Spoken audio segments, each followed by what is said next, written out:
First మీ parents number చెప్పండి. Please అన్నా. చెప్పండి. కాదండి, అర్థం చేసుకోండి. ఎవరక్కడ? ఏం అర్థం చేసుకోవాలండి? వీళ్ళు ఇట్లా ఆడుకోవడానికి వీళ్ళు క్లాస్ స్టూడెంట్ అనుకుంటున్నారా? ఈ హాస్టల్ వార్డెన్ని. అలా కాదు ప్రశు, కూల్.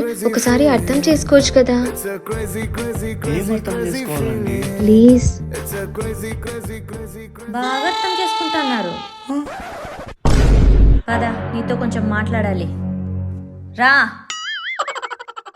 గుడికి వెళ్ళొచ్చావా అమ్మా? గుడికి వెళ్ళొచ్చా అమ్మా? నీ పేరు మీద అర్చన చేయించావా? అభిషేకం కూడా చేయించానమ్మా. నువ్వు ఇక్కడుంటే నీకు ఇష్టమైనవన్నీ వండేదాన్ని, నువ్వేమో అక్కడున్నావు. ఏం పర్లేదులేమ్మా, సరే ఉండేదా? సరే అమ్మా, జాగ్రత్త. సరే అమ్మా, బాయ్. ఏంటే మీ మమ్మీ మీద ప్రేమ ఒలగబోస్తున్నావు? ఈ రోజు నా పుట్టినరోజే. అవునా? మరేంటే సైలెంట్ గా ఉన్నావు? హ్యాపీ బర్త్డేనే.